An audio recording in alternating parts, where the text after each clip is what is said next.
which is actually the Kundalini spirit. I grew up Hindu, so you would see this sometimes in rituals and stuff like that. I believe in the miracles of God and the power of God, but መንፈራፈር ምናምንና ይሄ ኩንድሊኒ ስፒሪት የሚባል አለ ከባዕድ አምልኮ ጋር ተያይዞ ያለ ስፒሪት ማለት about the Oscars is actually an ancient Egyptian ritual. What? Yes, fam. This is the Egyptian god Ptah, P-T-A-H. What does it look like? Oh, that looks just like በታች አዲስ ነገር የለም።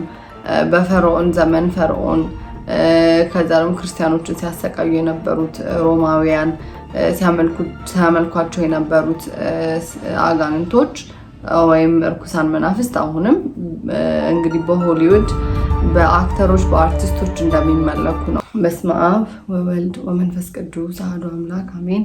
ሰላም እግዚአብሔር ከሁላችሁ ጋር ይሁን። ውድ ሀና ዘኢትዮጵያ ገጽ ተከታታዮች ወንድሞቼ እንደምን አላችሁ? እኔ እግዚአብሔር ይመስገን አለሁኝ በቸርነቱ ሁሉም ሰላም ነው ብዬ ተስፋ አደርጋለሁ። ዛሬም እንግዲህ እንደተለመደው የተለያዩ መረጃ አዘል የሆኑ ቪዲዮዎችን ይዤላችሁ መጥቻለሁ። እስከ ቪዲዮ ፍጻሜ ድረስ አብራችሁን ቆዩልኝ። መቼም ይሄንን ምስክርነት ሳልነግራችሁ ባልፍ ላይክ ገልቲ አይነት ስሜት ነው የሚሰማኝ። ስለዚህ ሁላችሁም ይሄንን መልእክት ከሰማችሁ በኋላ ይሄንን ምስክርነት ከሰማችሁ በኋላ እልል ያላችሁ ሁላችሁም እግዚአብሔር ይመስገን። እግዚአብሔር ምን ይሳነዋል? እስሙ አልቦ ነገር እዚህ ይሳነው ለእግዚአብሔር ይላልና እግዚአብሔር የሚሳነው ነገር የለም እያላችሁ ከታች እግዚአብሔር ይመስገን ያላችሁ ጽፉልኛላችሁ። ይሄንን ተአምር መነግራችሁ እዚሁ በመኖርበት በእንግሊዝ ሀገር ነውና ምንድነው የሆነው? አንድ በጣም ረጅም ዓመት ማቃት መቼም ይሄንን ምስክርነት ሳልነግራችሁ ባልፍ ላይክ ገልቲ አይነት ስሜት ነው የሚሰማኝ። ስለዚህ ሁላችሁም ይሄንን መልእክት ከሰማችሁ በኋላ ይሄንን ምስክርነት ከሰማችሁ በኋላ እልል ያላችሁ ሁላችሁም እግዚአብሔር ይመስገን። እግዚአብሔር ምን ይሳነዋል? እስሙ አልቦ ነገር እዚህ ይሳነው ለእግዚአብሔር ይላልና እግዚአብሔር የሚሳነው ነገር የለም እያላችሁ ከታች እግዚአብሔር ይመስገን ያላችሁ ጽፉልኛላችሁ። ይሄንን ተአምር መነግራችሁ እዚሁ በመኖርበት በእንግሊዝ ሀገር ነውና ምንድነው የሆነው? አንድ በጣም ረጅም ዓመት ማቃት እንግሊዛዊ ነች፣ ነጭ ነችና በጣም ትልቅ ፖዚሽን ላይ ያለች እህታችን ነች።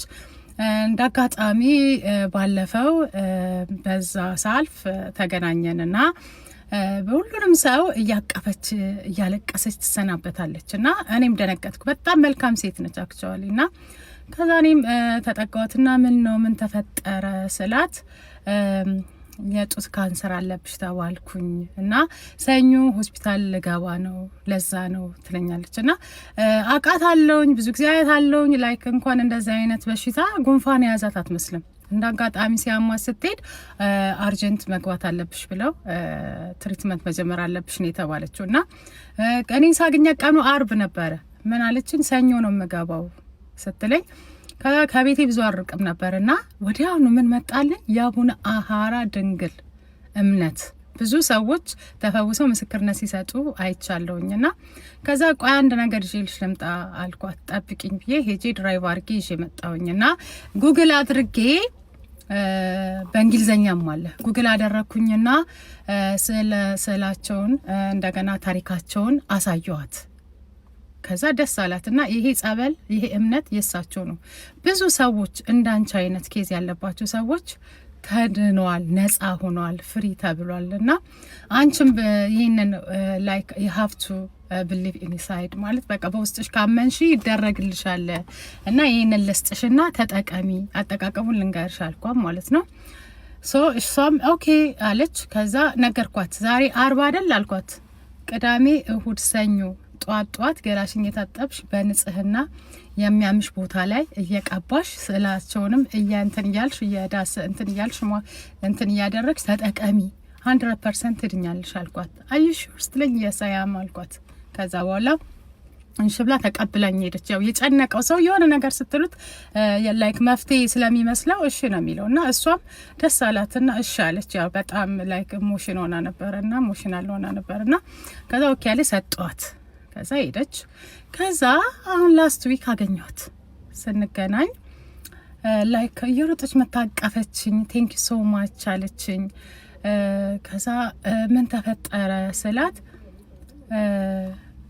ባለፈው በቀጠሮ ቀን ሲሄድ የሰኞ ቀን ሲሄድ ላይክ አርጀንት እንግዲህ ትሪትመንት ጀምሪ ነበር የተባለችው ሶ እንትን አሏት አይ ትሪትመንት መጀመር የለብሽም ላይክ ኢንቨስቲጌት እናድርግና እንደገና ድጋሚ ሪዛልቱን አይተን ከዛ በኋላ ትሪትመንቱን ትጀምሪያለሽ ብለዋሉኝ ከዛ እኔም በቃ ሻልኩና ከዛ ያንን ቀጠሮ እስከሚሰጡኝ እየተጠቀምኩ ነበር እንዳልሽኝ ከዛ በቀጠሮ ቀን ሲሄድ ፍሪ ነሽ አሉኝ ደስ አይልም እግዚአብሔር ምን ይሳነዋል በእውነት በቃ እኔ እግዚአብሔርን በቃ እንባ ነው የተናነቀኝ ለምን በቃ ምን ያክል እግዚአብሔር ማለት በቃ እኛ ብዙ እንላለን ግን እግዚአብሔር አንድን ሰው ለማዳን በሰው ተመስሎ በእኔ ተመስሎ እችን ሴት እንድትድን አደረጋትና ክብር ምስጋና ይግባው ለመድኃኒዓለም ምን ይሳነዋል ለእመቤታችን ለቅድስት ድንግል ማርያም ልጅ ምን ይሳነዋልና እመኑ ይደረግላችኋል ነው አመነች ተደረገላት ሴት ማለት ነውና በጣም ደስ አለኝ በዚህ አጋጣሚ ይሄንን እምነት ከቦታው ድረስ ያው ብዙ ጊዜ ይልክልኛል ጸበል ግን ይሄንን እምነት ከቦታው ድረስ ያመጣልኝ ወንድሜን ሁላችሁም ታውቁታላችሁ ዳቆን ሱራዬ በጣም ላመሰግን ወዳለሁ እንደዚህ እንደሰጧትም ደግሞ አውርቾ ነበር ታስታውሳለህ ከሰጧ በኋላ እንደዚህ ብዬ ነገርኩ እሱም አንተ ምንድነው ያልከን ተመን እንጂ ትድናለች ለአባቶች ነገርላት ይጸለይላት ብዬው ነበር እሱም ነገርላታለሁ ይጸለይላታል ብሎኝ ነበር ብቻ ዳነችና በጣም ደስ አለኝ እኔ እግዚአብሔርን በቃ መናገር እስከሚያቅተኝ ድረስና እግዚአብሔር የተመሰገነ ይሁን በዚህ ስትሬሽን በዚህ ውስጥ ያላችሁ እህቶቼ እንደዚሁ በጡት ካንሰር በብዙ አይነት በሽታ ያላችሁ ሰዎች ቦታው ድረስ እየሄዳችሁ አቡነ ሀራ ድንግል እምነቱን ጸበሉን አምናችሁ ከተጠቀማችሁ ትድናላችሁ እኔ ባይኔ ያየሁኝ እግዚአብሔር መልካም ነው እግዚአብሔር ምን ይሳነዋልና ሁላችሁም እግዚአብሔር ይመስገን ያላችሁ ጻፉልኝ ለሁሉም አድርሱልኝ ይሄ ምስክርነት ነው ባይኔ ያየሁት ነውና እግዚአብሔር ምን ይሳነዋል በእውነት በጣም ነው ደስ ያለኝ ክብር ምስጋና ይግባው ለመድኃኒዓለም ይሄ ለላችሁ እህቶቼ ባላችሁበት እግዚአብሔር ይጠብቃችሁ አገራችንን ኢትዮጵያ አጽራረ ቤተ ክርስቲያንን ይጠብቅልን እወዳችኋለሁ መልካም ጊዜ ደስ ሲል ቃላትን ያሰማልን ለታችን እግዚአብሔር ይባርካት እሷም መልካም ነገር አድርጋለችና አቡነ ሀራ ድንግል እንግዲህ መልጃችሁ አይለየን እንዳለችው ሀገራችንን ሰላም ያርጉልን የተፈወሰችውንም እንግሊዛዊት ወደ ትክክለኛው ሃይማኖት ወደ ተዋህዶ ይመልስልን እላለሁኝና በጣም ደስ የሚል ምስክርነት ነው እሺ ወደሚቀጥለው ቪዲዮአችን differentiate between our mind and the voice of the demons. If you're using your mind, like I'm trying to solve an equation, I'm trying to figure something out about buying a new home, then you're using your mind. The problem is when your mind is using you and you're like, what if this happens? And then I do this. And then if that happens, I'll do this. And then yada, yada. And then you're like 2 hours into it and you can't sleep or you wake up in the middle of the night or anytime your mind is using you, then you know that it's not from God. How do we differentiate between... Well, I think በክርስትና በጣም ከባዱ ነገር is differentiating እኛ የምናስበውና ከሰይጣን ደግሞ የሚመጡብን የተለያዩ ሀሳቦች ወይ ኢንትሮዲዩስ የሚደረጉብን ሀሳቦችን መለየት ነው በጣም ትልቁ ነገር ብዬ የማስበውና አባቶችም እንደሚያስተምሩትና እሳቸው እንዳሉት እንግዲህ አሁን ለምሳሌ ሂሳብን አንድ ሲደመር አንድ እኩል ይሆናል ስንት ነው ብለን ስናስብና ነገሮችን ለመፍታት ስንሞክር ያ የራሳችን አይምሮ ራሳችን ያሰብነው ነገር ግን የተለያዩ ሀሳቦች እንደዚህ ቢሆን እንደዚህ በተለይ ክፉ የሆኑ ሀሳቦችን እንደዚህ ቢሆን እንደዚህ ቢሆን እንደዚህ ብሎ ኢንትሮዲዩስ የሚያደርግልን የሚያስተዋውቀን ሰይጣን ስለሆነ እነዛ ነገሮችን አቤቱ እግዚአብሔር ይቅር በለን እግዚኦ ማረነ ክርስቶስ እያለን ማስወገድ አለብንና ይሄንን ጥበብ እግዚአብሔር ይስጠንና ምክረ ቅዱሳን የሚል ዩቲዩብ ቻናል አለና እዛ ላይ በጣም ትልልቅ ቅዱሳን አባቶች ይሄንን ስትራቴጂው እንዴት እንደነበረ ከአይምሮአችን ጋር የተለያዩ ሀሳቦችን አለመቀበል እንዴት እንደምንችል ያስተምሩናልና እዛ ይጠቅማችኋል ወደሚቀጥለው ቪዲዮ እስኪንድ Your phone is reading your mind. Don't believe me? Make a little test for yourself to find out. All you have to do is think in your head of something that you maybe want to buy. It could be anything at all. Let's pick like a toy, right?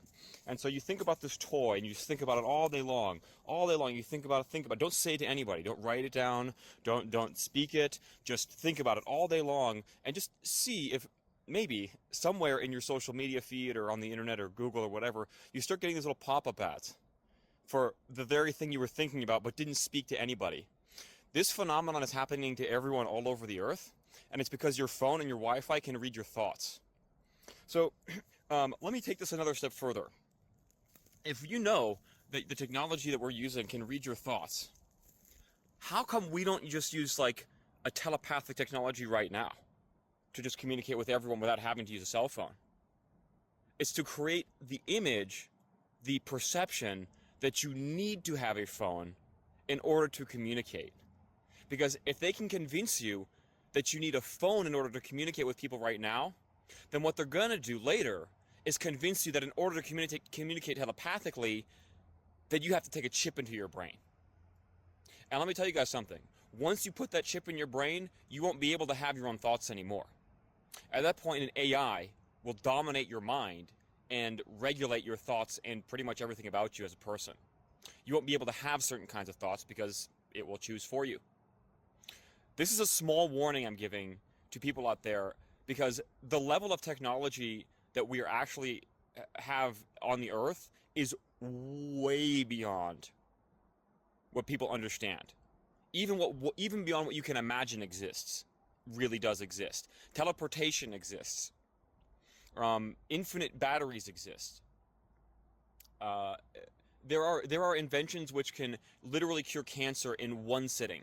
Pretty much any illness in one sitting. So all of the stuff that we're suggested to use or made to use is just there to create dependency.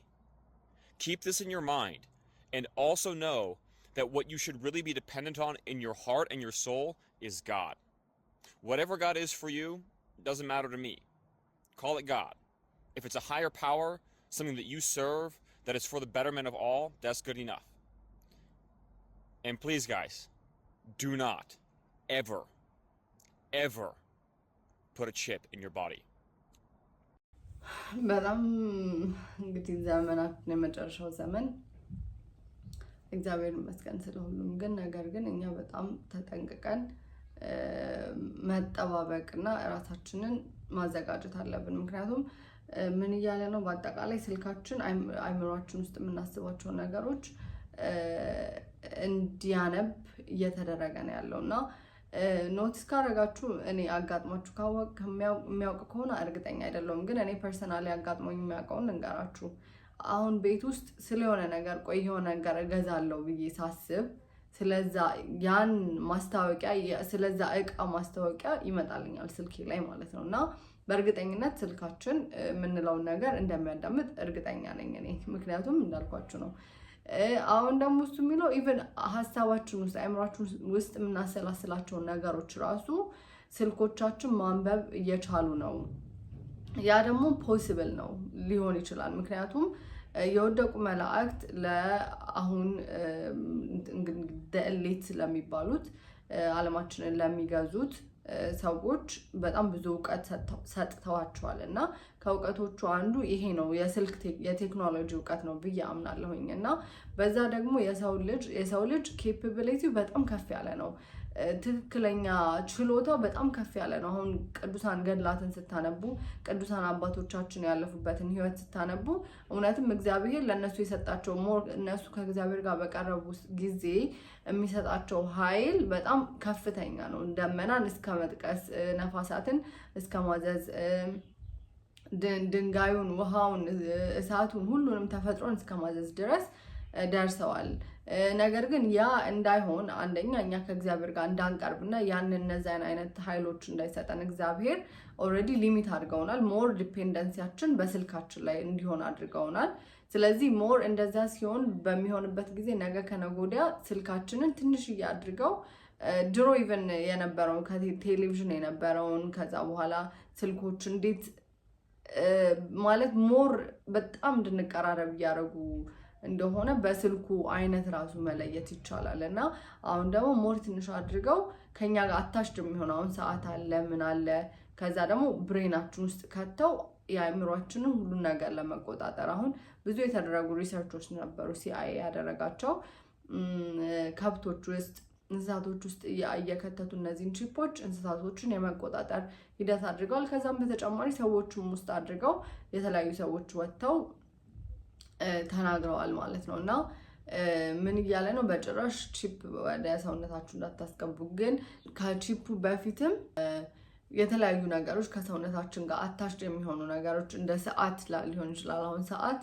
የሃርት ሬታችሁን ምናምን ተብሎ ግን ስቲል አታች የሆነ ነገር ከኛ ጋር የሚጣበቅ ነገር በዛ እያለማመዱ ነው ያሉት እና ይሄን ነገር ማቆም አለብን እኛ ፐርሰናሊ። ምክንያቱም አንደኛ ይጎዳናል፣ የተለያዩ በሽቶች ያመጡብናል። ሁለተኛ ደግሞ እነሱም ሞር እኛን ኮንትሮል የማድረግ ነገር ኮንትሮል ማድረግ ይችላሉ ማለት ነው እና እግዚአብሔር ይርዳን እንድንጠነቀቅ ነው። እሺ ወደሚቀጥለው ቪዲዮ እንሂድ። There is a false Holy Spirit in some of these churches, which is actually the Kundalini spirit. I grew up Hindu, so you would see this sometimes in rituals and stuff like that. I believe in the miracles of God and the power of God, but there tends to be this false Holy Spirit, this Kundalini demon that tries to act like the Holy Spirit, and you'll see it in some of these altar calls where people will be violently shaking uncontrollably. I notice a lot of American Christians are susceptible to this too because they don't really see spiritual things a lot. So when they realize that spirituality is real, that the power of God is real, they get preyed on by a lot of these charlatans. They show all of these signs and wonders. They're getting words of knowledge about guessing people's phone numbers, and the American Christians eat it up because they're not used to seeing power. They're not used to seeing miracles, when in reality they're probably accessing it through divination. There's a lot of ways and layers to the matrix that the devil will create with even the Christian community. That's why the Bible says to test every spirit to see if it's from God, because a lot of people think that the devil is going to leave the church alone and just wreak havoc on the world, when in reality he's infiltrating our circles more because we're the only institution that actually has the ability to push back on what he's doing. There is a ምን እያለ ነው እንግዲህ በፕሮቴስታንቱ እምነት መንፈስ ቅዱስ ወረደ የተባለ የተለያዩ አክቶች አሉ። ለምሳሌ እኛ እንግዲህ እርኩሳን መናፍስት በሚለቁበት ጊዜ የምናያቸው በቤተክርስቲያናችን የምናያቸው ስርዓት ኦር ላይክ ጩኸቱ ሊሆን ይችላል። በጣም በቃ የሆነ ልክ ያልሆነ አኳኋን ናቸው፣ መጮህ፣ መንፈራፈር ምናምን እና ይሄ ኩንድሊኒ ስፒሪት የሚባል አለ ከባዕድ አምልኮ ጋር ተያይዞ ያለ ስፒሪት ማለት ነው እና ያ ነው እየሆነ ያለው ነገር እና በጣም ብዙ አሜሪካን በተለይ አሜሪካ ውስጥ ያሉ ፕሮቴስታንቶች ያንን ነገር ኖቲስ ማድረግ አለባቸው እና ያ ነገር ልክ አይደለም እያለ ነው እና በእኛም እንግዲህ በኢትዮጵያውያን ፕሮቴስታንት ዘንድ በጣም የተለመደ እንደዚህ ነገር አለ እና ይሄ አንደኛ መጽሐፍ ቅዱሳዊ አይደለም፣ ሁለተኛ ደግሞ ከባዕድ አምልኮ የተወረሰ ነው እና እግዚአብሔር ማስተዋሉን ያድለን ለሁላችንም። When I tell you what it describes, I need you to remember that this isn't fringe theology. This is a doctrine defended by many Orthodox saints and church fathers for over 1,000 years, if you can believe it. They call it the toll houses, or the aerial toll houses, and what happens when you reach them is going to sound very familiar if you've been following this channel. So the moment you die, your soul begins ascending through the aerial realm with your guardian angel. And waiting at very specific stations along the way are none other than demons, organized demons. Each group of demons specializes in a specific category of sin, and at each toll house, they present the evidence. Every lie you ever told, every act of lust, every moment of pride, greed, anger, and despair are all laid out in front of you, something like a prosecutorial case. And here's the thing, you can't argue your way through, and you can't charm your way through. The only currency that works at each toll house is the corresponding virtue you accumulated during your life. Lies are answered by one thing and one thing only: truth. Lust is answered by purity. Pride is answered by humility. And if your virtue outweighs the evidence, you pass. If it doesn't, you don't. Now, if you've been watching this channel, you already know where I'm going with this, and I'm going to tell you more in just a second. But for the real deep dive and all the info I can't discuss here, leave the word sanctum in the comments, click the link in my bio, and I'll send you more information from our Inner Sanctum community on the toll houses. Now, I'm sure most of you already know that the Gnostic tradition describes almost the exact same architecture as the toll houses. 7 archons, 7 planetary gates, and each one interrogating the ascending soul after death. Each one requiring the soul to demonstrate that it has shed the corresponding garment. It's a different tradition, no doubt, and it does have a different language, but it's the same cosmic checkpoint system between this world and whatever comes after it. Now, keep in mind, the Orthodox fathers and the Gnostic mystics had very little contact with each other. Independently, they both mapped a gauntlet that the soul has to pass through after death, where what you accumulated in life is the only thing that gets you through. Saint John Maximovich, one of the most venerated Orthodox saints of the 20th century, as well as Father Seraphim Rose, defended this teaching explicitly. This isn't folklore, this is a serious theological position held by one of the oldest branches of Christianity on earth. And the question it's asking is the same question every tradition that maps the afterlife has always asked. What are you accumulating right now? Because whatever it is, you're gonna need it. So if you like this video, make sure to leave a like on the video itself, follow for more deep dives like this, leave the word sanctum in the comments if you're interested in our esoteric community, click the link in my bio for more information, you can join from there, and I will see you in the next one.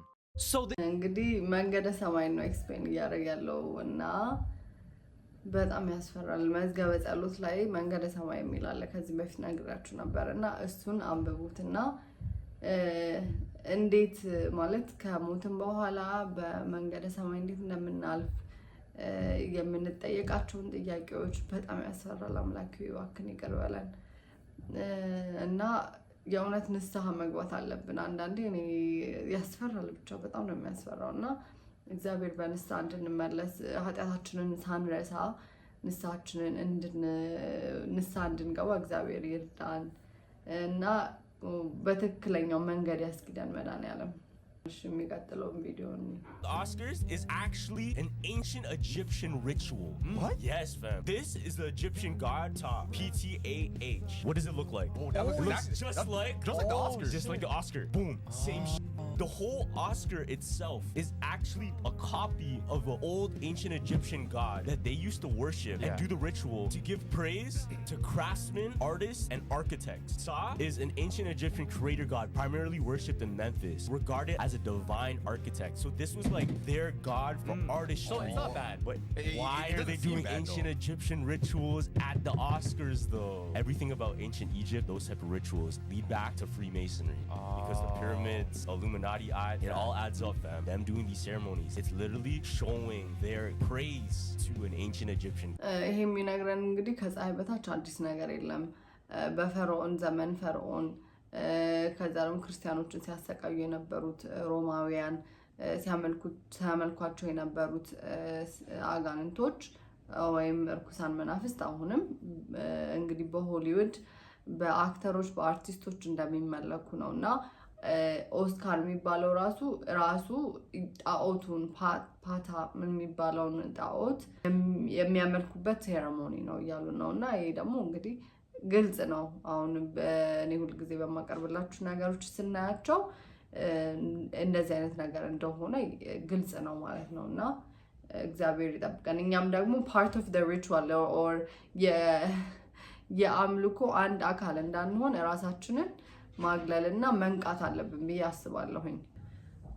በመጨረሻም እንግዲህ ሴራቬ የሚባለው በጣም ብዙ ሰዎች የሚወዱት በጣም ብዙ ሴቶች በተለይ የሚጠቀሙት የፊት ፕሮዳክት ተከሶ ነበረ። የተከሰሰበት ምክንያት የሚጠቀሟቸው ኬሚካሎች ወይም በዚህ በክሬሙ ላይ የሚጠቀሟቸው ኬሚካሎች በጣም ብዙ ሰዎች ላይ ካንሰር እያመጣ ስለሆነ ነውና CeraVe is the most recommended skincare brand in America.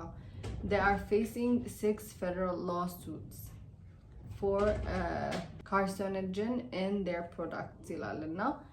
ያ ማለት እነዚህ ፕሮዳክቶች ካንሰር የሚያመጡ ኬሚካሎች ስላሏቸው 6 ፌደራል ሎሱት ውስጥ ገብተዋል ይላልና ኢንግሪዲየንቶቹንም እዚህ ጋር ይገልጻቸዋል ማለት ነው። እና ምን ልላችሁ ነው በአጠቃላይ ተፈጥሯዊ ያልሆኑ ነገሮች ነው ሁሉ ጊዜ እንደምላችሁ እንደዚህ ትክክለኛ ቀጥታ አሁን ለምሳሌ ኦሊቭ ኦይል፣ ካስተር ኦይል እንደዚህ የተለያዩ ኦይሎች አሉ ሼይ በተር ትክክለኛ ከተፈጥሮ ማናገኛቸው ነገሮች ተፈጥሯዊ ያልሆኑ ነገሮች በአጠቃላይ መጠቀም የለብንም። መጠቀም ያሉብን ተፈጥሯዊ ነገሮች ናቸው።